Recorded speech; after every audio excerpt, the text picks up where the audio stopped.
Сэтрэхгүй дүүл тэр. За эхлэе. За эхлэе л да. Эхлэеч дээ. Hello. За ингээд эхэллээ. За өнгөрсөн 7 өдрийн доллар дээр маань 8.30-аас бараг 2 дахь, 3 дахь, 4 дахь, 5 дахь бүх өдөр мэдээтэй байсан. За хамгийн чухал нь бол 4 дахь GDP-ийн мэдээ байлаа. За 4 дахь GDP-ийн 8.30-ийн мэдээ ерөнхийдөө савлгаа оруулж ирээд за тэгэл буцаад ерөнхийдөө савлгаанаа дарагдсан. Нэг тийм одоо цаашаа хөдөлгөөн өөрчлүүлэхээр хөдөлгөөн орж ирсэнгүй. За ерөнхийдөө савлгаатай байснаас биш ерөнхийдөө 57 хоног өнгөрлөө гэж харж байна да. Advanced GDP болохоор ерөнхийдөө нөгөө тэгж байгаас тэрнээс биш нөгөө яг эцсийн байдлаар GDP-г хараагүй. Нэгдүгээр улирлах гэж байна тийм. Урьдчилсан байдлаар гэсэн. За бусад мэдээлэлүүд бол төдийлнөх амар савлгаа оруулж ирсэнгүй. За тэгэхээр энэ 7 оныхаа шинжилгээнүүд орцгоё. За долларын индекс дээр чамд энэ 7 өнөختөр ямар шиг хөдөлгөөн орж ирэх тамг байна да. За долларын индекс дээр өнгөрсөн 7 хоног би энэ дээдлийн бүсийн дараа дэш нэг correction сайд үеч мөнгөлөн хүлээж ийнэ гэсэн ямар ч бүтсэн одоо гарч байна тий. Тэгэхээр энэ хөдөлгөөнөөс дараагийн тренд тодорхойлох юм болов гэсэн бүтээлт бол байна. За би энэ хөдөлгөөнийг илүүтэй өмнөх таасны хөдөлгөөнд дээр илүү pullback оруулах байдлын хүлээлт бол байна. За энэ чэнсний илүүтэй дахиж дээшний доороос явж байгаа хөдөлгөөний аптренд гэдэг утгаар нь дээш хөдөлгөөн гарах болов гэсэн бол хүлээлт харагдаж байна. Тэгэхээр долларын индекс дээр дахиж нэг correction ямар ч эхэлсэн байна. За энэ төгс чадвар руу орж байгаа гэсэн бол prediction бол харагдаж байна. За тэгээд ямар ч доотлын шалны хөдөлгөөн дээрээс нэг pullback-ийн хөдөлгөөн бол харъя гэсэн шийдвэр гаргаж байна. За чиний хувьд. За би өнгөрсөн 7 хоногт долларын индексийг ингээд нэг дээшээ өмнөх хөдөлгөөнд давтагдаа дууссан болохоор за ерөөхдөө том correction орж ирэх үе нь болчихж байгаа болов уу гэж хэлсэн. За тэгээд яг батарейн хардаг хүмүүсийн хувьд бол нэлээд цэвэрхэн одоо батарей нүүсэж байна. За тэгэхээр ер нь бол 3 дахь тоочоос нь хойш энэ хүрэлтнээс хойш дээшээ задарч болов гэж хараад байна. Гэхдээ ерөнхийдөө доотлын тренд лайн нэлээд олон шалгаална. Гэхдээ нэлээд цэвэрхэн үүсэж байгаа батарей нь болохоор энэ 7 хоногт ерөнхийдөө за ялангуяа non-farm мэдэртэй болохоор мэдээний нөлөөгөөр ерөнхийдөө бараг стрейт явуучих байх. Тэгээд энэ 7 хоногч одоо мэдээтэй болохоор бас төрүүлээд нэг амар хөдөлгөөн орж ирэхгүй байх л гэж анзаарч байна да. Тэгэхээр хөдөлгөөний хувьд одоо correction хөдөлгөөн тэгээд дээшээ импульс нь тренд нь явж байгаа гэж доогоор буцаж хүлээж авсан шүү дээ. Тийм. За Nasdaq-ийн хувьд за би Nasdaq дээр өнгөрсөн 2 дугаар дээр ерөнхийдөө нэг сонголттой холбож яриад байгаа шүү дээ. За эхний ярианаас хойш бол жоохон унцсан. За өмнөх дугаар дээр мөн ярьсан сонголттой учраас нэг амар тэгж хоол унаад хүмүүст эдийн засаг нэг юм унжгаа юм шиг мэдээлэл харагдуулахгүй байхаа яаж жаад доктортой байх болов гэж бодож ирсэн. За тэгээд тэрний дагуу ерөнхийдөө бол өнгөрсөн 7 хоногт Nasdaq бол яг 7 хоногийн кандалаар бол жоохон өсөлттэй байх маягийн хөдөлгөөнтэй хаагдчихлаа. За тэгэхээр энэ 7 хоногтой болохоор юу гэж хараад байна гэхээр одоо энэ мань өөрөө 2 цаг дээрээ жижигхэн дээшээ тренд явж байгаа учраас ингээд жижигхэн дээшээ тренд явж байгаас дахиад дээшээ гараад ирэх байх. Ингээд ерөнхийдөө жижигхнээр өссөөр байгаа л дээдлийн орой руугаа хүрээд ирэх байх. Ерөнхийдөө одоо энэ бол ингээд доошо тренд эхлэл гэж харахгүй бол байна. Энэ айгүй том sideways трендэн дээрээ л байдаг болов уу гэж анзаарч байна да. За миний хувьд sideways trend гэж хэлж байгаатай адилхан ерөнхийдөө том цагийн тренд sideways хөдөлгөөн бол үүсэж байгаа гэсэн бол хараад байна. За энэ чинь харуул доод тэнцээ нэг бүтэц үүссэн. За энэ дээр дахиад дээшээ гарч ирээд нэгэн доктортой хөдөлгөөн үүссэн. За одоо энэ чинь нэг хөдөлгөөн үүсэх болов гэдэг үнцэг бол гарч ирж байна. За энэ хөдөлгөөнийг илүүтэй дээшээ гаргуулж ирж байгаа. Эсвэл энэ хавьяас жижиг доовод дэвтэрхээр ч юм ингэж доошын хөдөлгөөн бол би илүү харж байгаа. Дээшээ гарч ирэхээс буцаж байгаа ч гэх юм уу. Тийм бүсийн хөдөлгөөнд бол өмнө шал дээрээс confirmation авах тийм хөдөлгөөн бол хүлээж байна. За тэгээд энэ маань ирээдүйд юу болох гэдэг нь ихлээр энд нэг бүтэц үүссэн. За энэ ч бас бүтэц үүссэн, энэ ч бүтэц үүссэн. За энэ маань том цэгийн хувьд бол том хөдөлгөөн болоод ингэж нэг сайд хөдөлгөөн үүсэх болов гэсэн бол хүлээлт бол байна. За энэ чэнс илүүтэй энэ хөдөлгөөн маань доошоо гарах хөдөлгөөн илүү бас гарах одоо ягууртай байдаг. Тэгэхээр ямар ч бүтцийг бол харъя. За эхний ээлжинд бол ямар гэсэн сонирхолтой шал таасны хэсгүүд бол хүлээгдсэн зурагдсан бол байгаа юм. За тэгээд энэ чэнсээ жижиг цагийн дээж төлөвлөгөө бол гарах сонирхолтой бол байна. За яг доошоо явж байгаа хөдөлгөөнөөс илүү баталгаа хийцээ авах гэдэг хэрэг эхний ээлжинд бол энэ бүсүүдийг бол сэтгэлэхээр жижиг цагийн доогоо сэтгэлэхээр бол хүлээлт confirmation авна. За тэрнээс өмнө болохоор одоогоор бол ямар нэгэн байдлаар доороос явж байгаа хөдөлгөөн нэг жижиг цагийн хөдөлгөөн дээр буцаж эргэж ийн гэсэн хүлээлт confirmation авах бол эрсдэлтэй байна. Гэхдээ бүсийн үед бол энэ чээс нэг оролдож үзэх нэг хөдөлгөөн бас сая бол өнгөрсөн байна гэж хараад байна. За энэ хөдөлгөөн шууд явж чадах нь эсвэл буцаж орж ирээд ингэж дахиж нэг pullback өгөх нь гэдэг дээр бол ямар сэдвүүдтэй план гаргаж хүлээж гэсэн. Ингээд хоёр бүтц үүсчихэд байна шүү дээ. Дээр доор хоёр яваад план. Аха. За алтан дээр за алт бол өнгөрсөн 7 хоногт жоохон уналттай. За гэхдээ бас нэг амар лан хаагдахтай бол нэг амар доош хаагдаж чадсангүй. За чамд энэ 7 хоногт алтны төлөвлөгөө.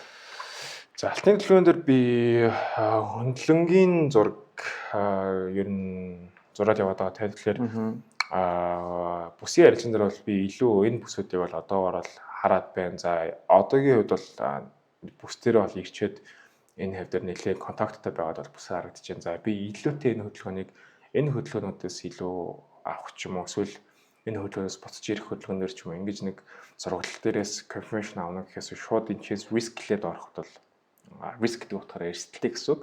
За яг энэ дээрээс хорж болохын хувьд болно. Гэхдээ столоос авах зохиолох магадлал өндөр байдаг. Илүү хаанаас авах гэдэг нь тэгэхээр энэ хөдөлгөөнүүдээс гарахаар ямарсан доошоо орох хөдөлгөөн бол хүлээгдэж байна. За энэ хөдөлгөөн магадгүй гэхдээ бас хоол явж чадахгүй энэ хэмжээсээ бүтэж ирэх одоо тренд маань өргөжлөлтэй ш дахиж нэг хөдөлгөөн гарах ч юм ийм хөдөлгөөн гарах бол боломжтой. За том цагийн хөдөлгөөн дээр би илүү энэ дээрээс за яг сая бүсээ ярилцаж зурсан бол энэ дээрээс болохоор батарейны хөдөлгөөн бас байж болох юм гэдэг хөдөлгөөн бол хараад байна тий. Тэгэхээр энэ хөдөлгөөнийг харах юм бол яг батарейны confirmation-ийн хувьд бол арай болоогүй доо өвдөгөө учраас магадгүй нэг хөдөлгөөнд доош явах эрсдэлтэй байж болох юм гэдэг үнцэх бол гарчаад байна. За хизээ чээс орох гэдэг нь болохоор би илүү тэ доо өвдүүлж байгаа ч юм энэ чээс pullback-наас нь илүү иймэрхүү хөдөлгөөн дээр бол хүлээж байна. За тэгээд энэ маань хэрвээ доошоо явж чадах юм бол ямар ч зэндоотод бол нэлээд том цаг ийм шалын хөдөлгөөн бол хүлээж байна. За яг энэний өмнө болохоор илүүтэй бас энэ хэсгийн бүсийн хөдөлгөөн бол байж болно. За илүү бүр доошооноо явна гэж үзэх юм бол энэ доотлол хэсгээр бол хүлээгдэж байна. Тэгэхээр алтны хөдөлгөөнөөр бид дахиж нэг байдлахын настик хөдөлгөөн дээр адилхан доошноо харах гэдэг байна гэсэн үг. За алт энэ өнгөрсөн 7 хоногийн хөдөлгөөн ерөнхийдөө миний хувьд бол гайгүй цэвэрхэн бүтэц үүсгэсэн гэж хэлж болох юм. Яг тэгэхээр одоо бол ингээд нэлээд цэвэрхэн батарей нь бовж байна. За яг долларын индексийн баг эсрэг гэж хэлэх юм уу те. За дээрээ бараг л 6, 7, 8 хүрэлцтэй. За доороо 3 тооч нь хүрсэн. За гэхдээ бас яг шууд стрейт явчих нь уу гэд харангуут 15 минутын дээр хөдөлгөөнөө харангуут бас ингээд зөрөөд нэг юм дээшээ батарейны хэлбэр үсээ задраад явж байгаа юм л да. Тэгэхээр энэ одоо цаашдаа юу гэж харах гээд байна вэ гэхээр энэ дээшээ хөдөлгөөн буцаж дахиж нэг юм дээшээ очиж батарейн дээр нэг тооч хийх үү? Эсвэл зүр өмнөх оройтойгоо давхцаад энд нэг дабл топыг хөдөлгөөн ч юм уу ийм хөдөлгөөн явуулж магадгүй. Одоохондоо тодорхой хэмжээний дээшээ хөдөлгөөн байна.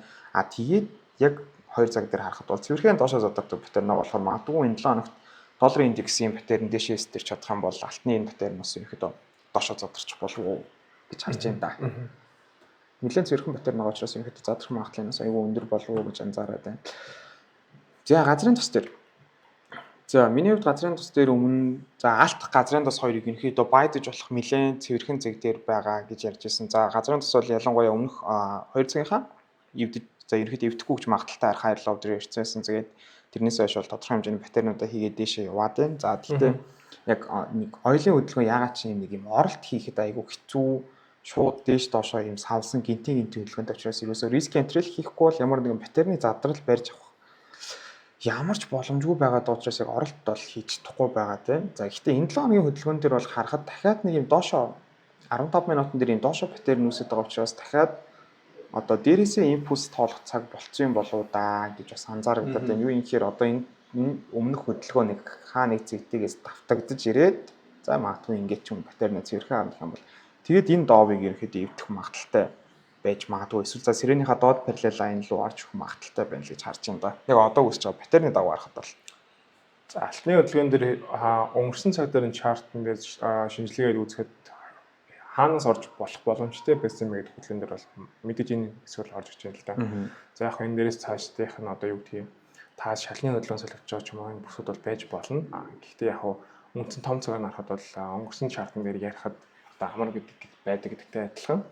Явсан шаардсан дээр нь хаанаас орох боломжтой байсан болохоор энэ хэсгээс бол орох боломжтой байжээ. За миний хувьд болохоор илүүтэй өмнөх одоо энэ шалны хөдөлгөөнөөс харах гад байна л да энэ хөдөлгөөнийг.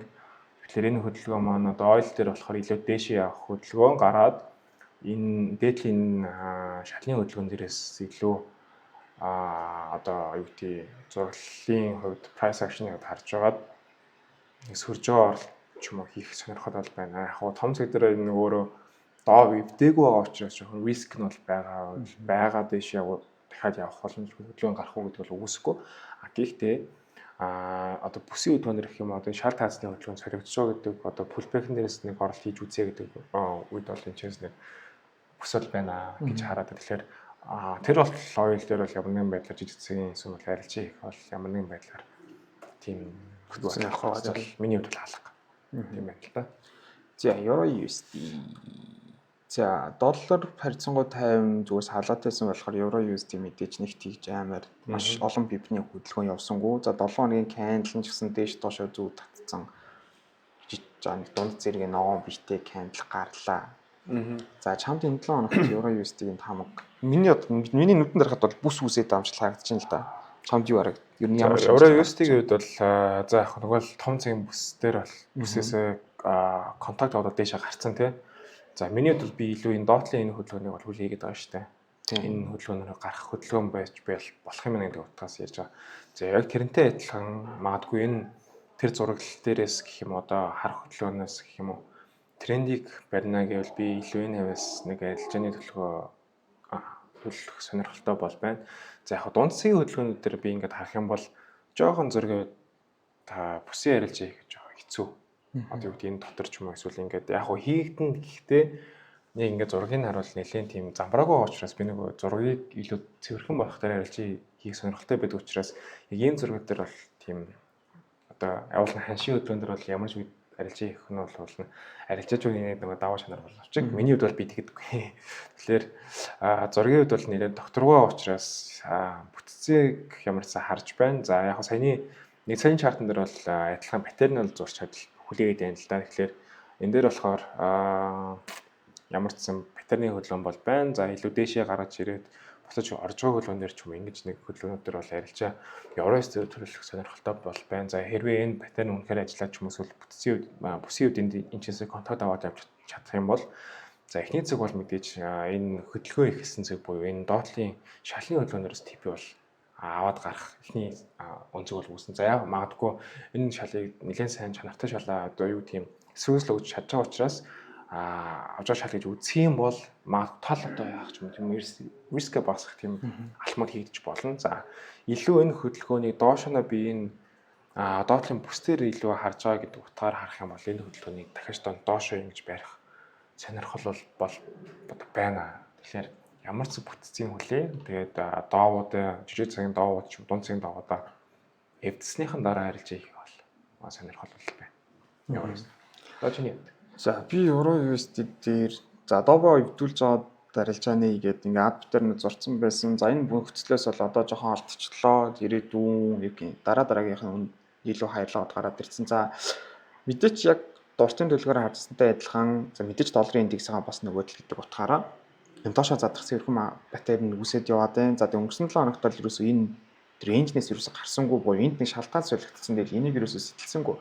За тэгээ паттерныхын тооч хангалттай олон болоод ирж байгаа учраас нөгөө талдаа ерөнхийдөө задрах төгсөж байгаа болов уу гэж бодохоор энэ ихний ээлжний энэ таазан дээрээс нэг сэл үзээд за тэгээ мэдээж хамгийн баталгаа өндөртэй явах магадлал ихтэй оролт болохоор одоо энэ шалыг нэвдүүлж агаад pullback-ын дээр ч юм уу эсвэл дараагийнхаа ад паттерн дээр short хөдөлгөөн байх боломжтой болов уу гэдэг л ийм плантай байгаа. Тэгээд яг мэдээ байгаа учраас нөгөө chart 5 дахь хүртэл жоохон хөдлөхгүй байж магадгүй. Гэхдээ яг мэдээний хөдөлгөөнөөр ч гэсэн бараг л доллар дээр өсөлт гарч ирээд бусад бүтээгдэхүүнүүд маань унах болов уу гэсэн таамаглал гарахаар л ийм л нөхцөл байдал үлээгээд энэ нэг risk entry те за нэг нь доовоо явцсныхаа дараахаа entry гэдэг хоёр план гарч байна да. За биткойн дээр бас харьцангуй 57 хоног байсан юм болов уу гэж бодож байна. За биткойн дээр бол паттерн авч ирсэн хүмүүст бол нэг цэвэрхэн паттерн үүсээд бүр үүсэхдээ сэтрэхтэй дээрээ бас рейнж мэнж үүсээд оролт хийхэд нэлээд тухтай паттерн үүссэн байсан. За миний өмнөх 7 хоногийн таамагч нь бас энэ доошоо орж ирээд том паттерныхаа 3 дахь тоочийг хийгээд дээшээ явуучвал илүү одоо цэвэрхэн за тэгээ паттерн гэдэг утгаар нь ашиглахад бас ойлгомжтой байна гэсэн. За тэгээд доошоо задрах магадaltaй паттернаас стрээд доошоо явсаар л байна. За тэгээд одоо энэ цэг хүртэл арай эрээг байгаа учраас одоо энэ таамаг дахиад хүчинтэй л гэж харж байна. За яг энэ батарейнаас өмнө үүсэж байгаа юм дэшээ задрах цэвэрхэн батарей нь одоохондоо алга дан 2.2 ерөөл байгаа учраас ийм магадaltaй батарейнээс илүүтэйгээр том батарейнийхаа 3 дахь тооч дээр илүү ирэх магадaltaй л гэж хараад байна. За тэгээ эндээс бол оролтуудаа дахиад 15 минутын дээрээ хараад дэшээ лонгийнхоо оролтуудыг хийх боломжтой бол гэж харж байна да. За миний болохоор би 4 цагийн чартн дээр нэг том шал хүлээгээд байна. Шал гэдэг маань ерөөхдөө энэ доотлын хэсэг гэсэн үг. Тэгэхээр за магадгүй энэ утгаараа доороос гарч иж байгаа хөдөлгөөн маань энэчээс нэг жижиг цагийн доовыг за эвдсэн гэж үзээд пулбэкний хөдөлгөөн орж иж байгаа болов гэдэг бол өнцөг бол гарч иж байгаа гэсэн. Тэгэхээр энэ шалнаас бол price action-аас хамаарат арилжаа гэсэн юм байна. За энийг илүү жижиг цаг руу оруулаад 15 минутын чарт руу оруулаад үзэхээр энэ хойдлын хэсэгтээ нэг бүтэц зурагтад яваад байна. Тэгэхээр энэ хөдөлгөөнийг харах юм бол шалны хэсэг нь бол нэлээд дажгүй шал бүтэц үүсчихэд байна. За эхний ээлж нь болохоор нэг контакт сая бол үүсчихэд энэ доотлын шалан дээр бол үүсэт байна. За энийг гэхдээ бас эсрүүс лав шууд явж чадахгүй учраас би илүүтэй энэ хөдөлгөөнийг дээшээ гаргуулж ирж байгаа пулбэкний хөдөлгөөн дээр бас арилжаа хийх сонирхол байна. Тэгэхээр биткойн дээр магадгүй за илүүтэй бүр энийг сэтгэлээд ороод ирээд ингэж буцаж орж ирэх хөдөлгөөн байх юм бол илүү гоё хөдөлгөөн болно. За энэ хөдөлгөөнийг илүүтэй саяны том цагийн чартанд уялдуулаад үзэх бол за энэ хөдөлгөөнийг дахиж том цагийн хөдөлгөөн дээрээс уялдуулаад харах юм бол одоо юу гэдэг дахиж дээшээ хөдөлгөөн бол хүлээгдэж байна. Тэгэхээр энэ зургуудыг харгаад болохоор дээшээ дахиад мацгуулуу гэсэн бол хүлээлт бол байна. За яг хоо энэ хөдөлгөөнийг одоо юу гэдгийг нэг талаас нь харж байгаа үнс нь юу гэхээр Хонконгийн ETF биржүүд ерхний биткойн ETF бүтээгдэхүүн дээр нэлээд одоо шахуу ажиллаж байгаа. Тэгэхээр биткойны хааш дахиж нэг хөдөлгөөн орж ирэх тийм их усруу орж байгаа юм гэдэг бол Хүчин зүйлээс шүү дээ. Хүчин зүйл орж байгаа учраас тэр өнцгөөс нь харж байгаа учраас илүү дээшээ харах сонирхол байна. Тэгэхээр таны 15 минутын чартн дээр болохоор оролтын цэгүүд бол тодорхой болцсон. Тэгэхээр том цагийн хөдөлгөөн дээрээс ийм хөдөлгөөн зурлал гаргацсан. За дээрээс нь суурь шинжилгээнд дээр ийм мэдээ орд ирж байгаа учраас жижиг цагийн хөдөлгөөн дээрээс илүү дээшний том цагийн хөдөлгөөн бол барих сонирхол бол байна. Тэгэхээр 70,000 гэдэг ханш руу илүү том цагийн бүсийн арилжааны доотлын шалын цэг, за дээдлийн таасны цэг гэдэг утгаар нь 70,000 ханш руу бол илүү харах сонирхол байна. За магадгүй энэ 7 хоног хүргүй байж магадгүй. Тэгэхээр дараа 7 хоногт маталсаар байгаа ч юм уу хүрэх боломжтой учраас юм зөв гарч ирж байна. Биткойн дээр 70,000 гэрч одоо юу вэ? Дахиад $8,000 өсөх боломжтой гэсэн үг шүү дээ. Окей. За энэ 7 хоногт маань шинэ сар эхэлж байгаа. За тэгэхээр шинэ сар эхэлж байгаа гэхээр биднэрт бас мэдээнүүд дахиад шинээр орж ирж байгаа. Сарын шинэ мэдээнүүд ороод. За бас энэ 7 хоногийн мэдээнээс гадна 3 дахь, 4 дахь, 5 дахь зарим улсууд маань амарж байна. За жишээл өнөөдөр нэгтгэд бол одоо Япон амарж байна. За 3 дахьд бол нэлээд олон улсууд амарж байгаа. Гэхдээ энэ дэр бас Америк бол амраагүй багшгүйсэн. За 3 дахьд мэдээнүүдтэй байсан.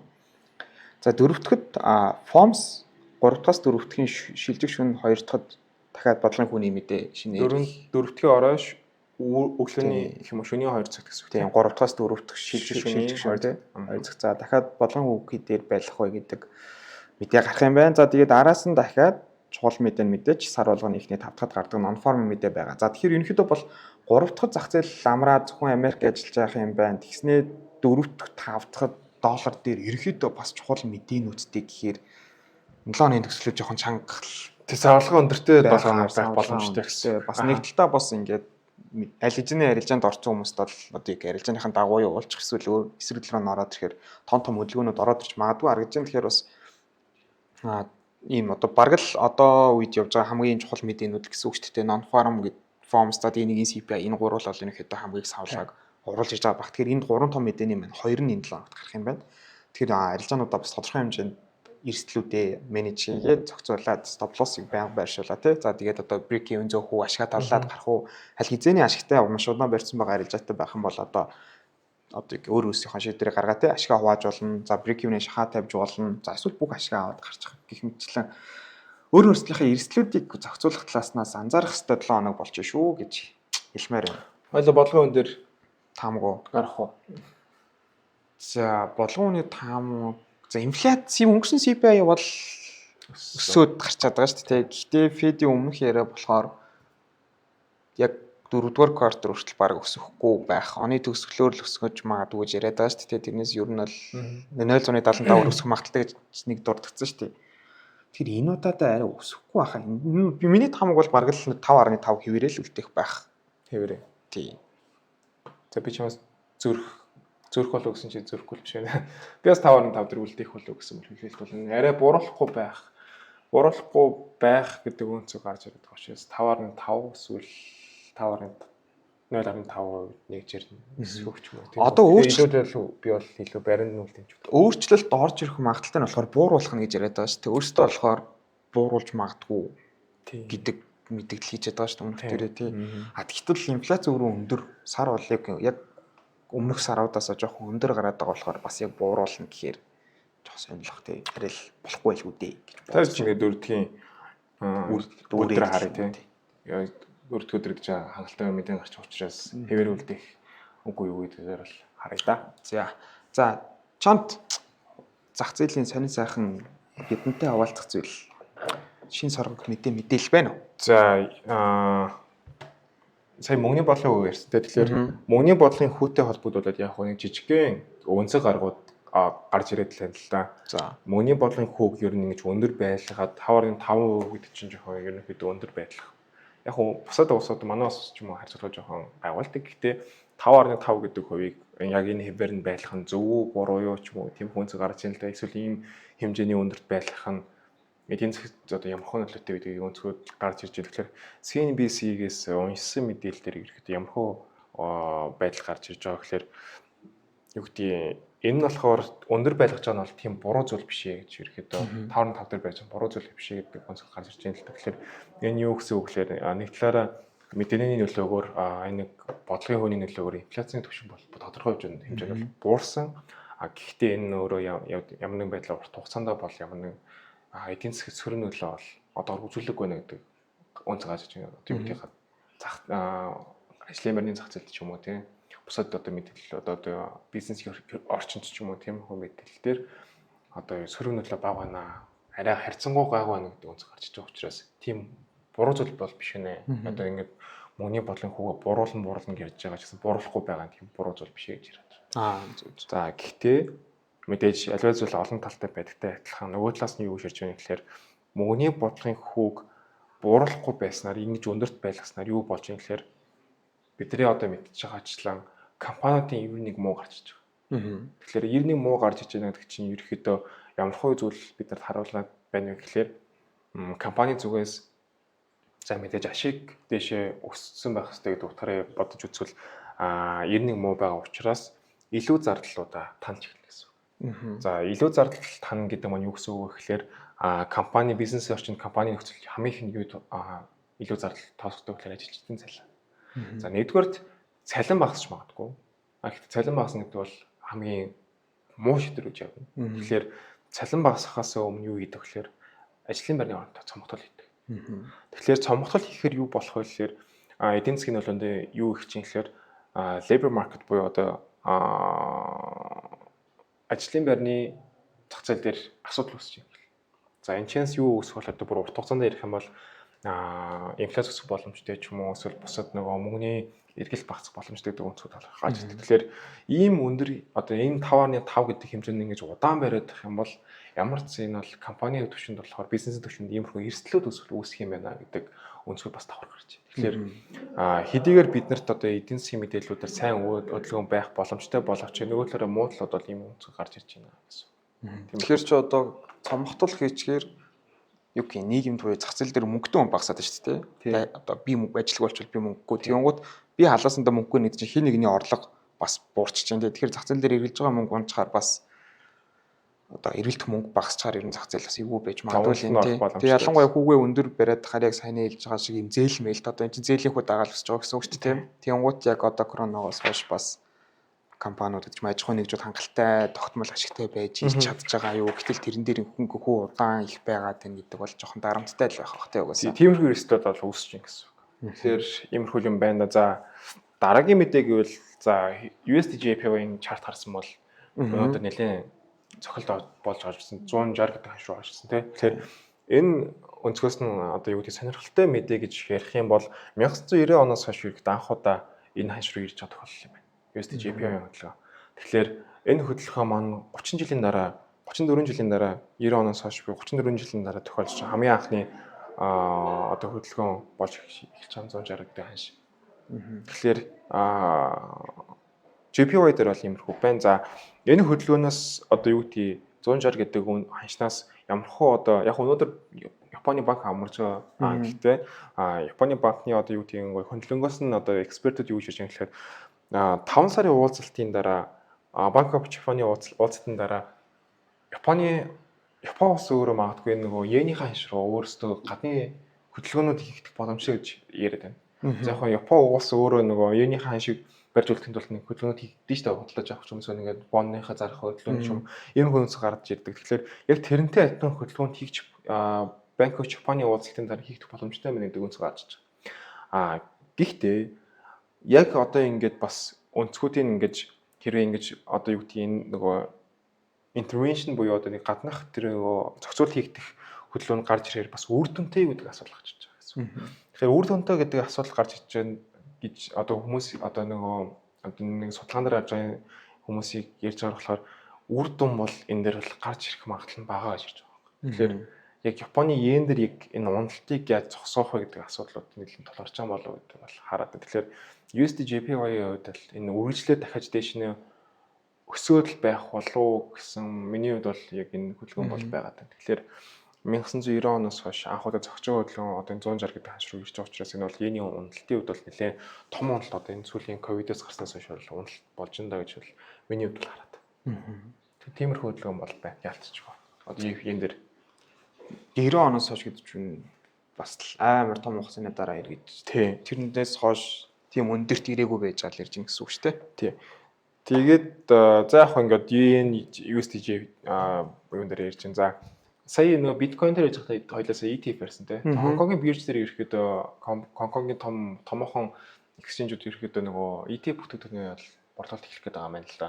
Тэгэхээр энэ дээр нэг өнцөг бас жижигхэн өөр өнцөг гарч иж байгаа юм тэгэхээр хятад бас өөрөө яг энэ крипто бана болох уу одоо нөгөө бандцсан байгаа даа шүү дээ. Transaction ban хийсэн байгаа даа шүү. Тэгэхээр криптогийнхаа баныг яг жил гарны өмнө хийгдсэн. Тэгэхээр энийг болох уугүй гэдгээр бас яригдаж магадгүй болчихсон. Тэгэхээр Хонконг энэ давхрын хөдөлгөөнд орж иж тоглолтод орж иж тэгэхээр Азийн зах зээл дээр ямар нэг хуу одоо юу гэдгийг хүсэл зорилго сонирхол байна гэхээр Азийн хөрөнгө оруулагч нар өөрсдөө энэ биткойн ETF бүтээгдэхүүн за цаашлаад криптогийн одоо энэ зах зээл рүү хөрөнгө оруулалт хийх сонирхолтой гэсэн. За дээрэс нь энэ яагаад энэ хүмүүс Азийн зах зээл дээр байгаа томоохон хөрөнгө оруулагч тоглогч нар Америкийн нэгдсэн улс дээр хөрөнгө оруулалт хийх вэ гэхээр нэгдүгээр таксын асуудал гардаг. Тэгэхээр такс өндөр байдаг. Тэгэхээр иймэрхүү асуудлаас болоод энэ Хонконг гэдэг хөрөнгөний бирж бол зах зээл дээр болохоор ерөнхийдөө энэ биткойн ETF нэлээд шорох боллоо гэсэн бол хүлээлт бол байна. За энэ нэг нэлээд сайнаар ч юм уу гоёр бодож үзээд энэ яг өнөөдрийн хайп дээр холбоолоо үзэхэд хятад улс энэ transaction бана болчих юм бол энэ нэрэл криптогийн бүр солиотой галзуурл үсэх үгүйсэхгүй. Хэрэглэгчэнд хоёрс нэмэгдэж шүү дээ. Эрэлт бүр мөнгө орж ирэх гэсэн. Хөрөнгө оруулалт. Тэгэхээр магадгүй сайнаар нь бодох юм бол энэ биткойн за цаашлаад криптогийн хөдөлгөөнөөр нэлээд томоохон хөдөлгөөн болох орж ирэх боломжтой болчихсон. Тэгэхээр ямар ч сан одоо эхний ээлжинд бол Хонконг ороод ирчлээ. Тэгэхээр цаашлаа хиттийн асуудлууд энэ бол цаагаараа яригдах байх ч удаа. Тэгэхээр бидсэн харъя. Ажи хэрвээ ороод ирэх юм бол энэ бол нэлээд амар хөдөлгөөн магадгүй энэ толомч биткойн 100 мянга боломжтой болчихсон. Тэгэхээр хөрөнгө оруулагч нэлээд сонирхолтой байгаа тань. За тэгээ Азийн хөрөнгө оруулагч ямар ч сан эхний ээлжинд Хонконгийн хөрөнгөний бирж оруулалт нэлээд сонирхолтой байгаа гэсэн. Цоошин хэрэглэгч нар цоошин мөнгө урсгал орж ижин гэсэн үг шүү дээ. Ямар нэгэн зүйлээс гаж иж байгаа мөнгө биш. Цоошин одоогийн хятадын зах зээл дотор байсан мөнгө гэдэг утгатай. Улс төрийн байдлаар ярих юм бол энэ өөрөө яг уу нэг талаараа хятадын нэг асуудал гарч ирэх боломжтой Хонконг хоёрын дунд. Тэгэхээр ямар ч сан харъя. Нэлээд сонирхолтой тий. За хувьцааны зах зээл дээр бас нэг мэдээ байна. За тэр нь юу гэхээр Tesla-гийн хувьцаа хэдүүлээ өнгөрсөн 7 хоногт Tesla-гийн cut price ярьжсэн шүү дээ тий. Ханшийн өөрчлөлт уналт нөгөө одоо хашаа бууруулж байгаа нөгөө эхний кварталын юунаас болоод тэгэхээр Tesla-ийн юун дээр болохоор би нэг кен шинжилгээ гаргасан юу гэхээр патентны хөдөлгөөн гаргасан. За энэ ч яг би нэг илүү тараад байгаа гэсэн үг л дээ. Тэгэхээр яг гэхдээ бас одоогийн байдлаар бас тодорхой босно гэдэг асуудалтай. Гэхдээ ямар ч харж ин за Tesla-гийн хувьцаан дээр би илүү бас сонирхолтой зүйл ярьж байгаа гэхээр өнгөрсөн 7 оны Elon Musk-ийн яриан дээр энэ Tesla 13% өсөлт үзүүлэлт гараад ирлээ. За энэ дэр ямар яригдсан бэхээр 25 онд Tesla өөрөө шинэ загварын машин танилцуулах одоо ажилдаа явж байгаа юм. Тэгэхээр EV буюу одоо нэг электрон одоо нөгөө энжинтэй моторууд машин дээр юу болох вэ гэхээр дахиж нэг тоололт орж ирэх гээд байна гэсэн үг л дээ. Тэгэхээр өмнө нь бол эхний хагасаасаа одоо ханшийн нөгөө earning-ээс хамаарат нөгөө 9% уналт үзүүлсэн бол дахиад энэ Elon Musk-ийн ярианаас болоход буцаад 13% өсөлтөөр үзүүлчихлээ. За эхний хагасын тэр нөгөө earning-ийн уналтан дээр нэг мэдээлэл хүрэхэд юу гэхээр 2012 оноос хойш хамгийн том earning уналт. Өмнөх одоо юу гэдэг тайлантай харьцуулахад тэгэхээр biggest drop буюу одоо нөгөө 2012 оноос хойш хамгийн том уналт нь одоо сая өнгөрсөн удирдал гарсан юм байна. Tesla-гийн удирдал. Тэгээ буцаад нэг удахгүй өсч байгаа юм шиг байна. За тэгээд энэ одоо юу гэдгийг үйлдвэрлэлтэд 50% өсөх зорилготой 25 он хүртэл. Тэгэхээр илүү нөгөө л тоглолтууд хийх сонирхол байна л да. Tesla өөрөө яг ингээд дэлхийн зах зээл дээр электрон яг энэ цахилгаан машины зах зээл дээр нэлээд хойгор болох гээд л яг л ингэ чинь хиттийн зах зээл дээр маш том тоглолтын ороод очиж байгаа учраас тэгэхээр нэг Elon Musk-ийн яриануудаас болохоор ерөөхдөө ийм их өнцөг гарч ирж байна. За цахилгаан машинтай холбоотой яг нэг яагаад энэ цахилгаан машин би өнгөрсөн 3 дугаард бараг шахав нь бахал юу ярьлаа шүү дээ. Tesla BYD яриад байна. Яг энэтэй холбоотой бас дахиад мэдээлэл хүргэе л да. Тэгэхээр яг EV car sales буюу одоо энэ нөгөө электромашинуудын цахилгаан машинуудын одоо яагаад одоо нөгөө юу тий борлуулалтын хувьд бол оноод эхэлж байгаа юм л да. Ер нь бол өнгөрсөн жилүүдэд харьцуулаад за 2022 онд болохоор энэ ойролцоо 400 тэрбум долларын одоо худалдаа авалтын зах зээлийн үнэлгээ одоо борлуулалт явагдсан байна. За тэгээд энэс дахиад цаашлаа 23 онд 1 сая электрон цахилгаан машин гарсан юм байна л да. Тэгэхээр ингээд үзэхэд бол энэ илүү одоо энэ оноод ингээд харьцуулаад 23 он ч юм үзэхэд болохоор нөгөө цахилгаан машины нөгөө хайп нь илүү буураад борлуулалт буураад эхэлсэн гэсэн. За энэ дээрээс одоо яг шалтгаанууд гарч ирэн. Тэгэхээр шалтгаануудын хамгийн ихэнд байгаа зүйл нь үнийн өртөг. За хэдийгээр цахилгаан машин өөрөө амар тийм өртөг багтаа гэж ярьж байгаа боловч худалдаж авахд нэлээд өндөр үнэтэй болоод эхэлж байна. За яг хуу Tesla-гийн хувьд нэг 28,000 30 мянган доллар байгаа ч гэсэн бусад нөгөө шатхуунтай харьцуулалттай холбоотой машинууд үзэхэд бол нэлээд хамаагүй өндөр байгаа шүү дээ. Тэгэхээр яалч энэ бидүүд түн. За хоёрдугаарт нэг асуудал нь юу гэхээр нөгөө charging need буюу нөгөө цахилгаан хөдөлгөөрөө цэнэглэх тэр нөгөө спотууд аяг байгаа гэсэн. Тэгэхээр одоо Азийн зах зээл дээр ч юм уу одоо ингээд Европын зах зээл бодоход болохоор яг хөгжсөн улсууд нь болохоор Хятад, за Америк хоёр болж байна. Бусад улсууд бол илүү за ингээд явцдаа ингээд шатлсан хөдөлгөөрөө халнаа гэж явж байгаа боловч яг энэ бусад одоо Азийн эсвэл Америкт харьцуулахад бол нөгөө charging spot буюу нөгөө цахилгаан цэнгэлэх газрууд нь одоо цэнгэлэх одоо спотууд нь яриад байгаа. Тэгэхээр энэ дээрээ асуудлууд үүсэж хэрэглээнд жоох нэвтрэхэд хэцүү болоод байна гэсэн шүү дээ. Одоо Монгол ч гэсэн юм тийм шүү дээ. Монгол яг нь charging spot байгаа ч гэсэн яг тэрний яг ажилтгач юм эсвэл юм тийм асуудал гарч ирдэг. Яг ажиллах гэхдээ маш цөөхөн байдаг. Бүр наацхийн одоо хөдөөрөнд дөр явах ч гэсэн асуудалтай болж. За зөвхөн Улаанбаатарын хэрэглээ болчихж байгаа гэсэн үг шүү дээ. Тэгээд нөгөө цахилгаан хөдөлгөөр гэдэг утгаар нөгөө өвлийн цохроо зориулт амар асуудалтай байдаг. Цахилгаан батарейны явж юм уу тийм асуудал болоод байдаг. Тиймэрхүү бол байна. За тэгээд яг Tesla-гийн хувьд болохоор ерөөхдөө бол нөгөө earning per share дээр буюу ноглол шиг дээр 1% цан 51 цент гэжсэн боловч хүлээлтээсээ бага гараад 47 цент гарсан. За энэ нь болохоор мэдээж шууд өөрийн ашигтай холбоотой буюу 2215 тэрбум долларын ашигтай байна гэж хүлээлт байсан боловч 21.3 долларын тэрбум долларын ашигтай байсан. Тэгэхээр яалч нэг ашигаас хамаарч ноглол ашиг одоо нөгөө харьцуулалт явдаг. Тооцоолт өөрөө боосод явдаг учраас тийм их асуудалтай болж байна. Тэр нэг иймэрхүү байна да Tesla. Тэгэхээр цахилгаан машинууд дуулан нэг юм шинэлэг хайпраад байгаа боловч одоо яг нөгөө хүний хэрэглээнд яаж нэвтрэх вэ гэдэг асуудал нь одоо сайн амар тулж байгаа гэсэн үг шүү дээ. Нэг цэнэглэх гэдэг талаас хоёрд одоо энэ улирлын асуудал ч юм уу тий. Тэгээд яг нөгөө хэрэгжилж байгаа орон өөрөө энийг хүлээж авах дэлгэр бэлэн байгаа вэ гэдэг яг ийм одоо яг л хэрэглээний хамгийн чухал асуудлууд дээр тулгараалаа гэсэн үг тий. Тий. Яг нөгөө сая нэг яалч хүний цахилгаан машин дээр байгаа учраас энэ нөгөө Zeekr гэж би яг буруу дуудаж магадгүй ZEEKR гэдэг жилийн ерөөхдөө luxury EV брэнд юм байна л да. За энэ одоо нэг брэндтэй нэг сая мэдээ гарч байгаа нөгөө Tesla-гийн би нөгөө ашигтай би холбож ярих гэдэг юм л да.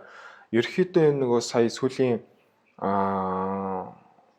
улирал нь болохоор энэ хятадта зарим бүс нутгуудад Tesla-гаас илүү зарагдсан юм байна. Яалч нөгөө юунтай холбоотой болж ирж байгаа юм л та. Тэгэхээр бүр энэ одоо брэнд маань илүүтэй бүр expand хийгдээд нөгөө Европын холбооны улсууд руу, за Латин Америк руу илүү нөгөө цар хүрээд хэлэх сонирхолтой гэсэн. Тэгэхээр яалтчгүй нөгөө энэ хиттийн цахилгаан машины өөрөө тоолж том болоод эхэлчихэж байна л да.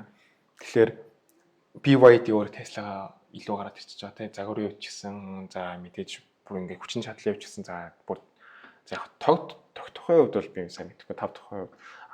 Гэхдээ яач энэ борлуулалт явж гисэн BYD илүү баа. Тэгэхээр дараах нь машины юу нь ялч вэ нөгөө ингээ дахиад нэг брэнд нь болохоор энэ Geely-гийн хамтарсан Alpine байдаг Zeekr гэсэн ерөөхдөө luxury байдлын цахилгаан машины брэнд гарч ирж байна. Тэгэхээр ялч вэ нөгөө дэлхийн зах зээлийнхаа хүрээний хувьд ч юм ингээд бодоход яг энэ цахилгаан машинууд үзвэл нэлийн хайпроо орчлоо тэгээд томоохон улсууд энэ дээр бол хамгийн ихний нөгөө дөнгөж шинэ бизнес учраас шинэ одоо хэдийгээр машины бизнес байгаа ч гэсэн энэ нөгөө төрлийн хувьд шинэ учраас эхний нөгөө тэргүүлж улс болох тэр нэлээд алдчихлаа. Хин монопол болоод байна гэдэг үз гэлээ. Яалч юм нөгөө нэлээд алаантай байгаа учраас за яг магадгүй нэг цайнаар бодож үзэхэд бол яг энэ цахилгаан машины хувьцаан дээр нэг тоглолт хийхэд бол нэлээд гоё. Ялангуяа богино хугацааны арилжааг боломжтой болж нэсвэр заавал бариад тахгүй тий. Тэгэхээр Tesla-гийн хувьд одоо 25 онд шинэ машин зараг одоо танилцуулгад ингэж үзэх юм бол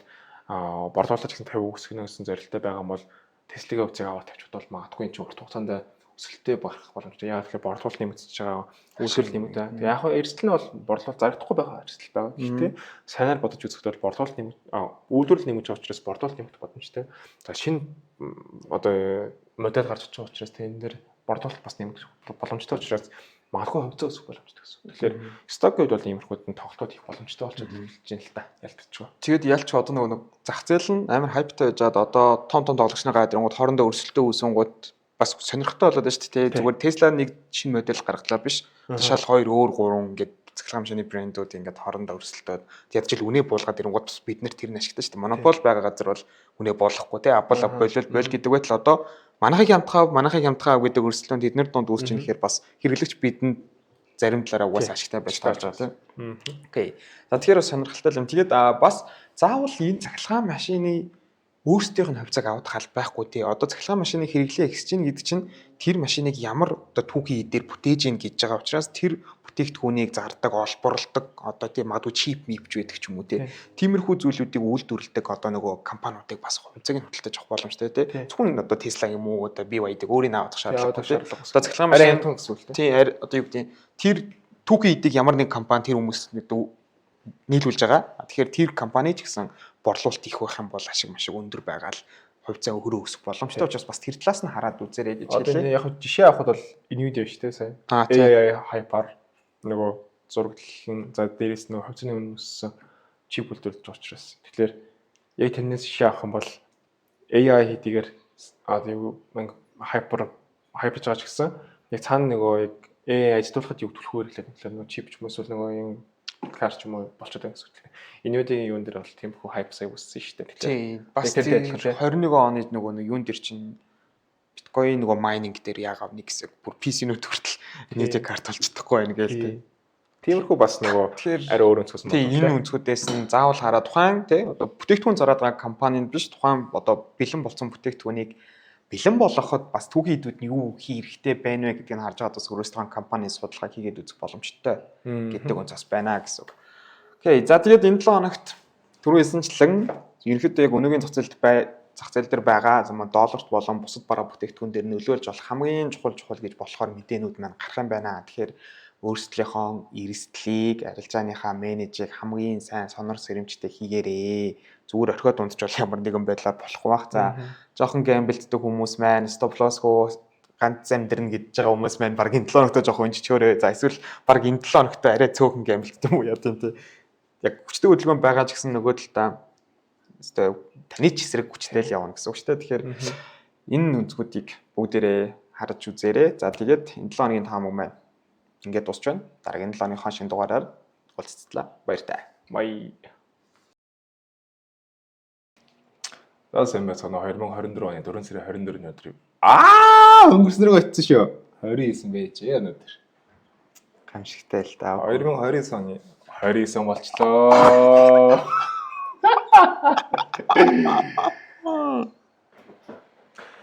Тавтахын таратататан таратататан тарататататан тан тан тан тан тан тан.